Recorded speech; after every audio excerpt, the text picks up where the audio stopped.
Hello बच्चों, तो आज हम लोग पढ़ने वाले हैं नेपोलियन कोड के बारे में, सिविल कोड ऑफ 1804।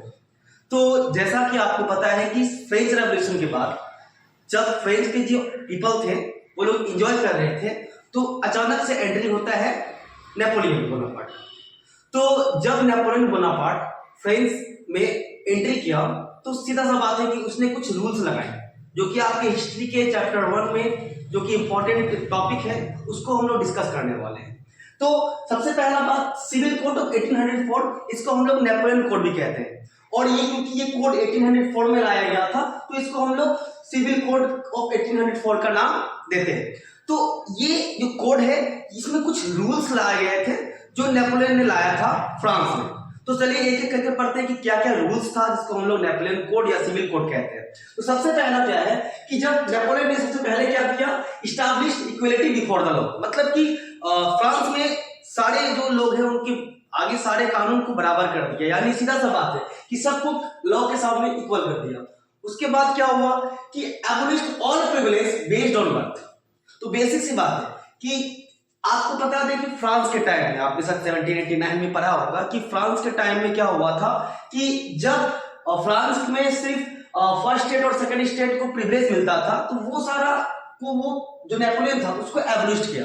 जो फ्रांस में चल रही जो प्रथा थी कि वो सिर्फ फर्स्ट स्टेट और सेकंड स्टेट को जो प्रिविलेज मिलता था बेस्ड ऑन बर्थ, वो सारा खत्म कर दिया।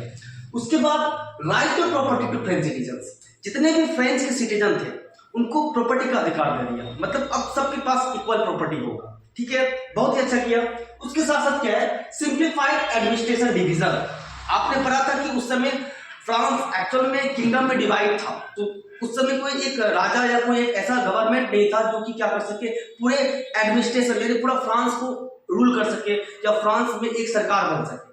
तो जब वो आए तो उन्होंने अपने आप को वहां पर स्टैब्लिश किया और उन्होंने क्या किया, डिवीजन को सिंप्लीफाइड कर दिया कि बस एक ही राजा रहेगा या एक ही वो गवर्नमेंट रहेगा जो वहां पर रूल करेगा, और वो कौन, नेपोलियन। उसके बाद देखिएगा abolished feudal system and free peasant from serfdom, मतलब जो फ्यूडल सिस्टम चलता था, यानी कि क्या होता था कि जो हमारे किसान जैसे जो गरीब किसान थे वो हमारे जो बड़े बड़े राजा लैंडलॉर्ड या जो भी होते थे उस जमींदार उस समय उनके यहाँ पर काम करते थे। ठीक है, तो वो सिस्टम खत्म कर दिया और जितना भी गुलामी सिस्टम था, जो गुलाम को खरीदा जाता था, उसको भी खत्म कर दिया। उसके साथ साथ remove guild restriction on in towns. ठीक है, यहाँ पर 2 बार गिल्ड हो गया है। ठीक है, तो अब यहाँ पर क्या है कि जो भी कुछ रेस्ट्रिक्शन था, ट्रेड में जो रेस्ट्रिक्शन लगाया गया था कि फ्रांस में बहुत सारा ट्रेड में कुछ रुकावटें लगाई गई थी, उसको खत्म कर दिया।